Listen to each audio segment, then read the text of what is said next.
February 5th, 2025, regular meeting. Second that.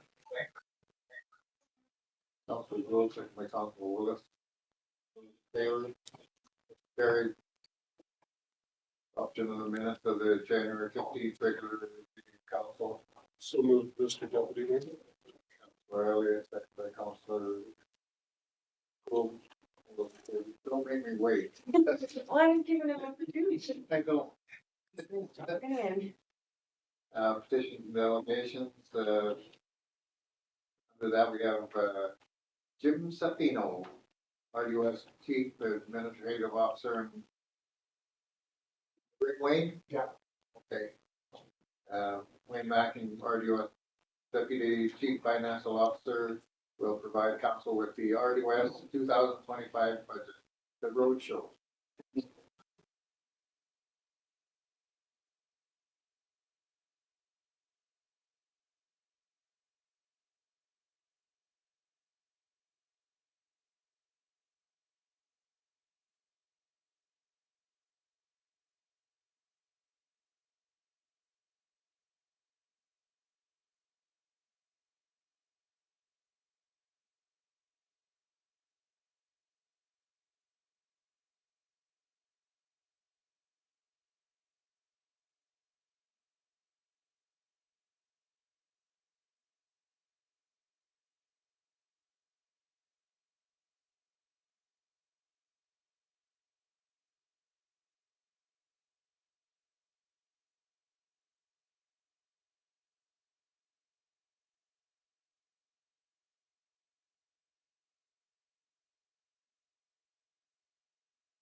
Regional services, these are services where the majority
base amount.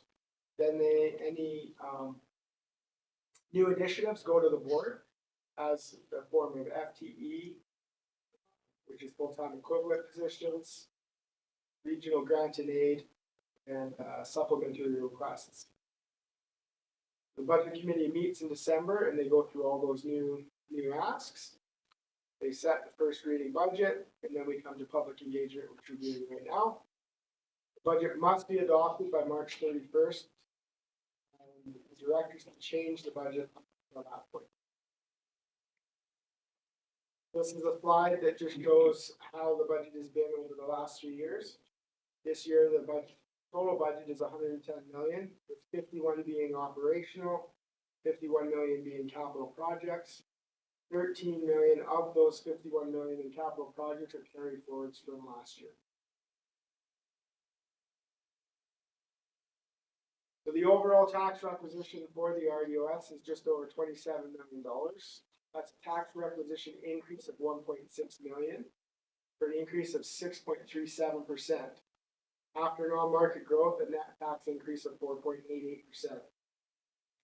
Included in that operational budget are transfers to reserves of $4 million, which is 7.88% of the operational budget.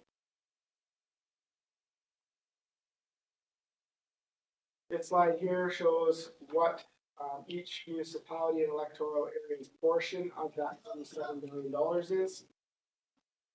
Princeton is the third one down from the top, which the proposed amount of $157,000.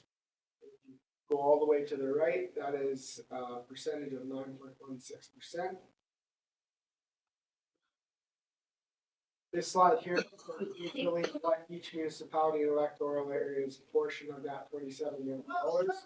And as you can see, Princeton is the second on black with the lower end there. This slide here represents if that money is split per capita, how much per capita each person would pay. And again, Princeton is on the lower end of the scale. When looking at the budget, each budget has support costs plus all the administration charges. So what that is comprised of is service costs exclusive of wages for the following departments: human resources, legislative services, finance, corporate services, and information services.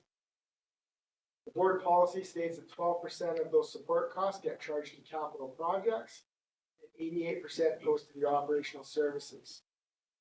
No costs are charged for debt servicing, project carry forwards, and transfers to reserve. This slide here is a visual representation of what each of the support departments' costs are. The total support costs are 2.1 million, operations covers 1.8 million, and capital costs are about 256,000. What's new in 2025? There's regional grant and aids, full-time equivalents, program change requests, and capital requests, and we'll go through the ones that affect. So regional grant and aid.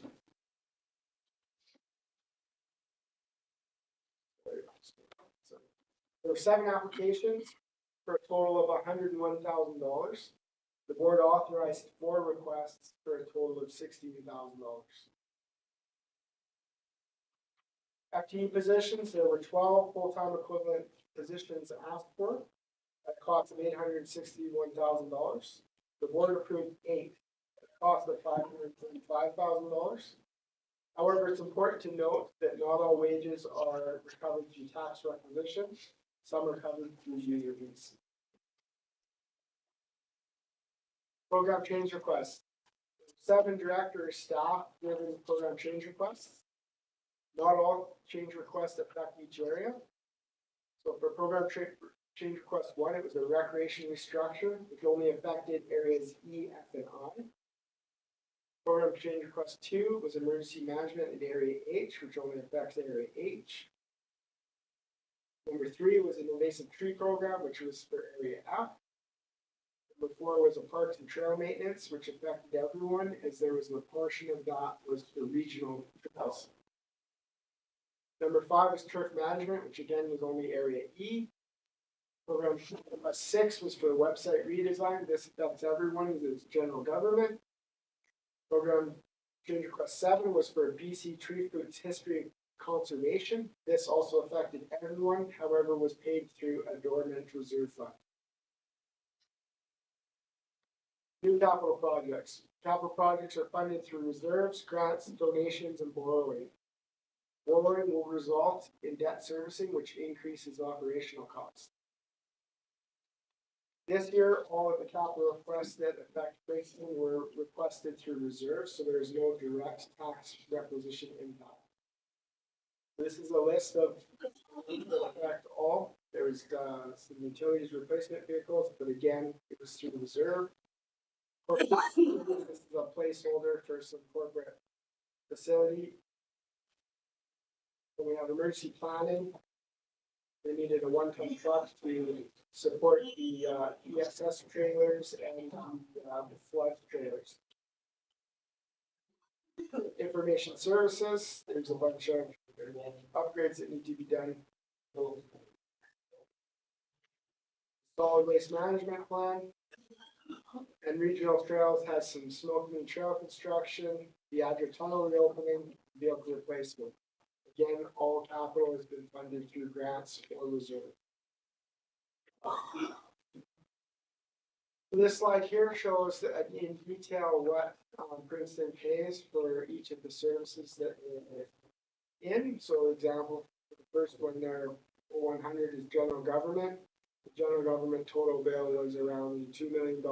Princeton portion was $55,000.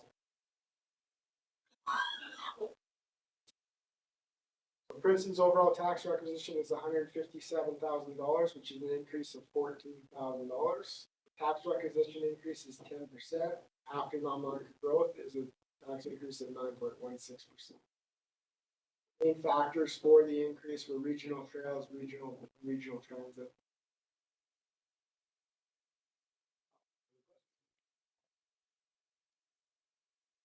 I do.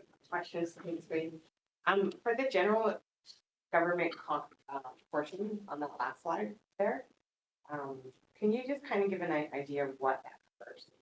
Like why? Because this is the charge back to the town. It's been $55,000 a year, correct?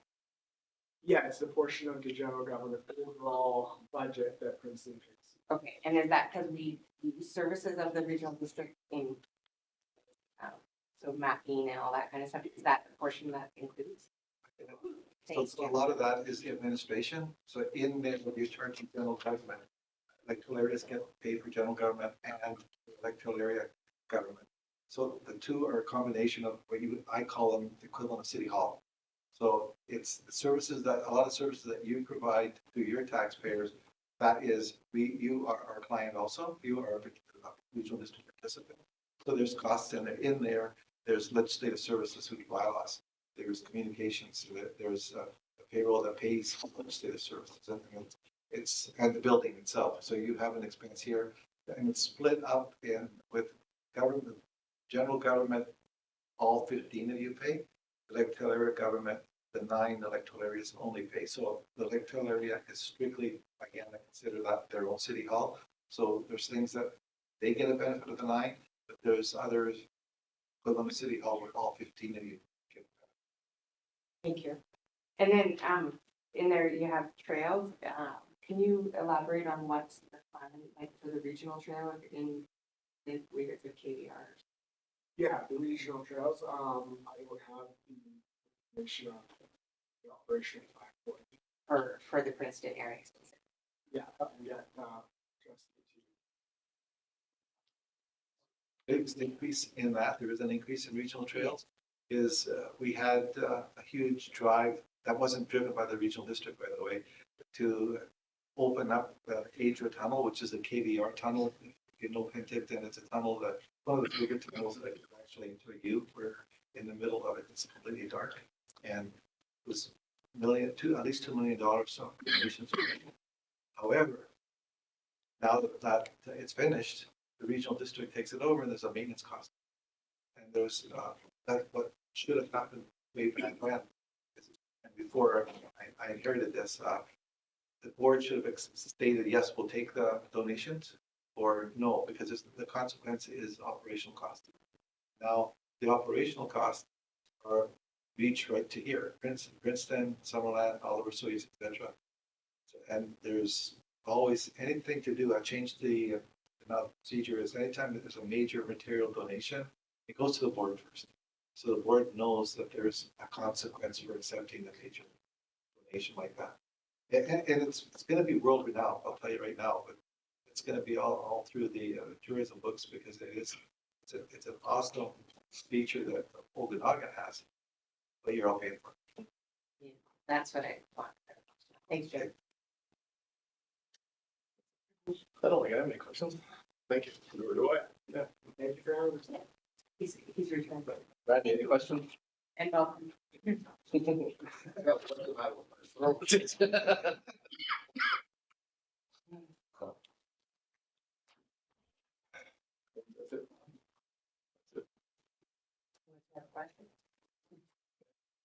The roads were good? Yes, they were. Perfect. Thank you very much. Thank you for having us. Very good lunch.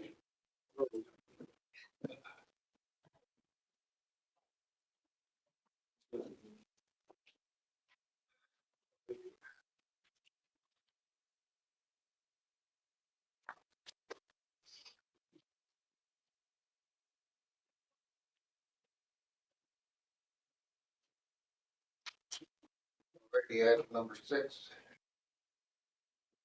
2025 grant applications support emergency operations center. I met would be Jim. Thanks, Ed. Yeah, I mean.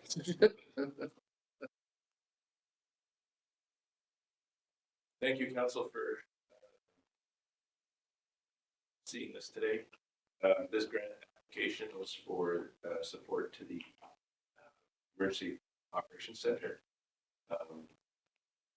As we have in the past, we've had a number of things that we've been able to achieve. Permanent location.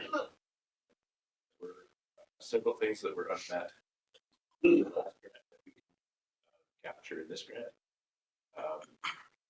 The one difference in this, there may be an opportunity in the future to come back to council to ask the residual amount of this grant be added to the regional district for them to administer.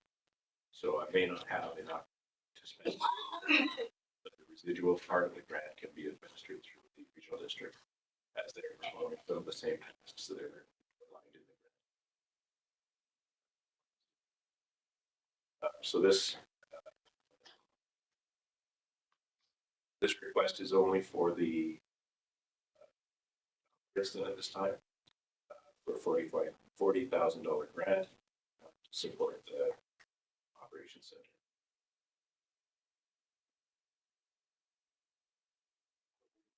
Need a motion to Make that the motion. grant application. There is a recommendation there. I'll second that motion. I'll make that motion. All those in favor? Motion carried. Item 6.2, procurement of the fire protection vehicle. Also accepts provision of one fire protection vehicle from the district of Okanagan of Princeton Volunteer Fire Department.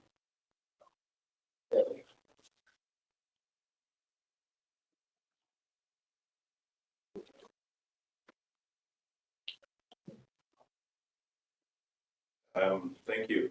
The recommendation is that council accepts the provision of one fire protection vehicle in the district to the use of the volunteer fire department. The vehicle is a 2003 Ford F-550 4x4 truck. Cost of $14,000 and taxes.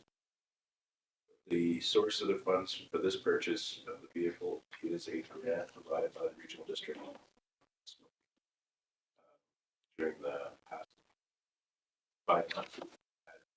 two of these vehicles in front of council. This is the third and final for this purpose. And this is also being used for the wildland firefighting preparedness.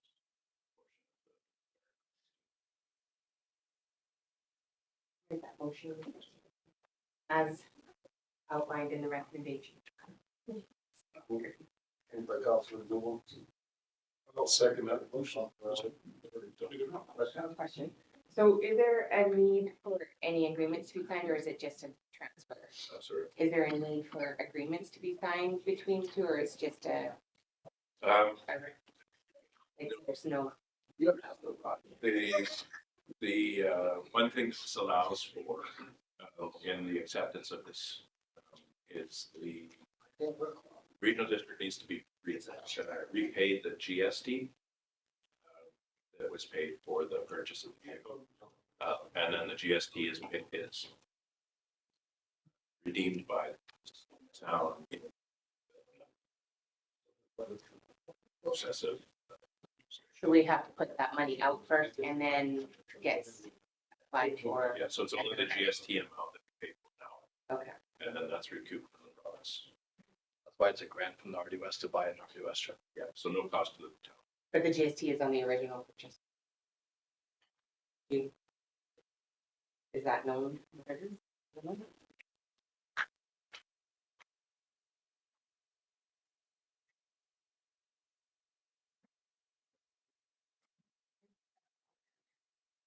Oh, okay. Big voice.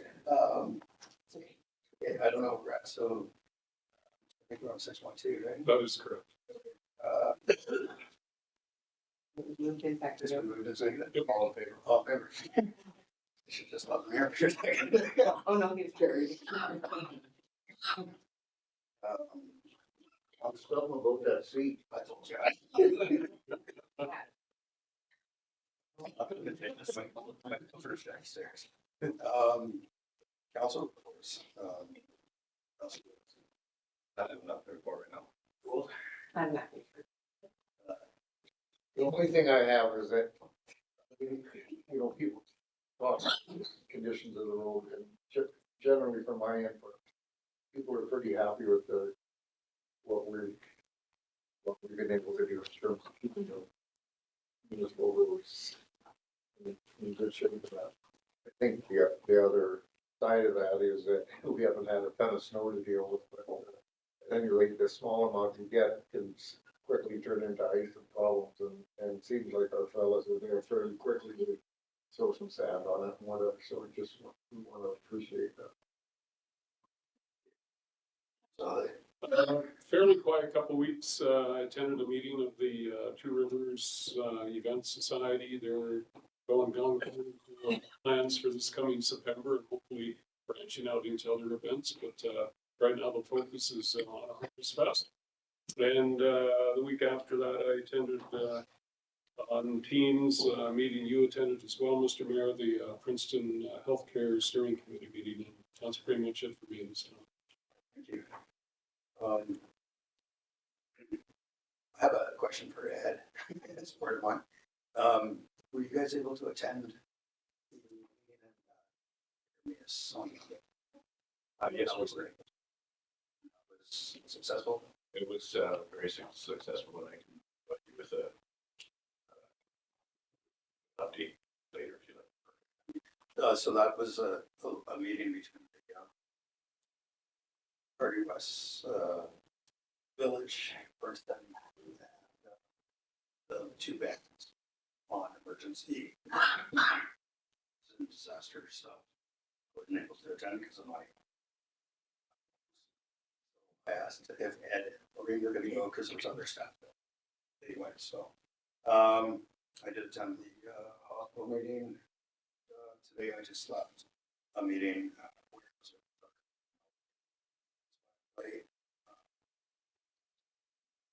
Pretty much it. I able to do a whole bunch, so. Just a question for either of you or Councilor.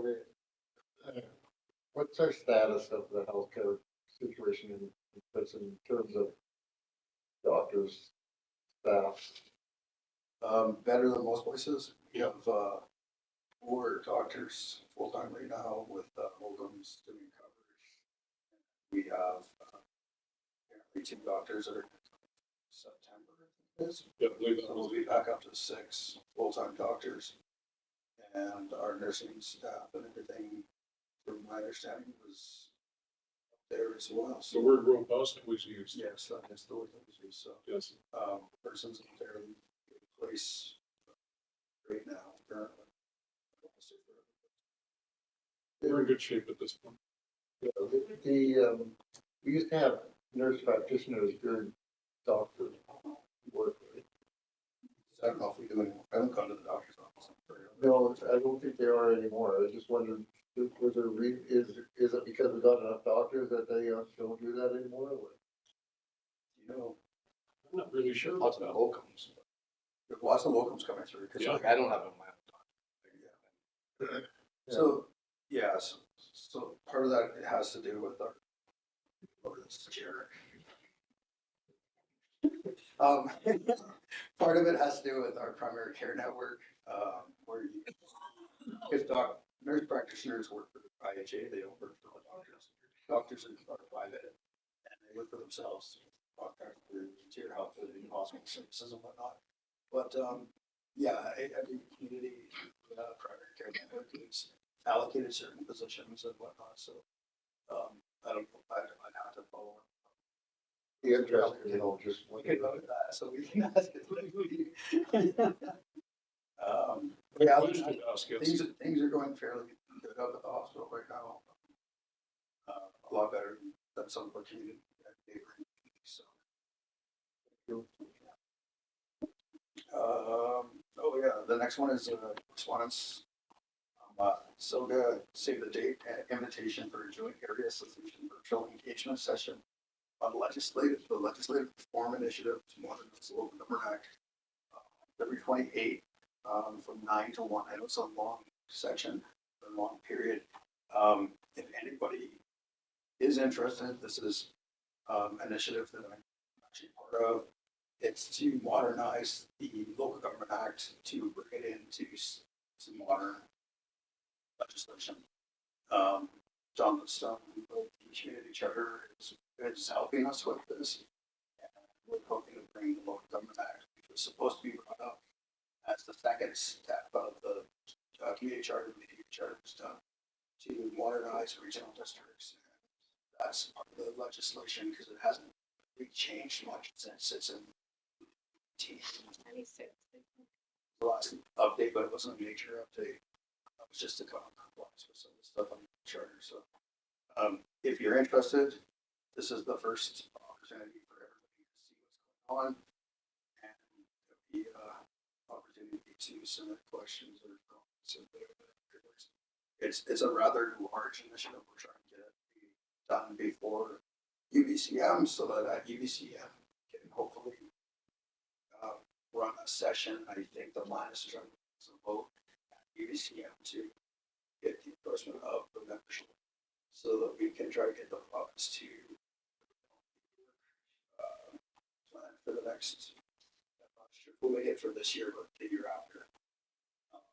Which would be a huge modernization of the local governments are operating in British Columbia. Question on it. It's so good collaborating with the other local governments. Yeah, so we're just one of the cogs in the deal. It's initially we started with one of the island regional districts, and then they reached out to the local government associations on adding people to it. So we have a SOGA. Trisha Thorpe, who's the director of the team.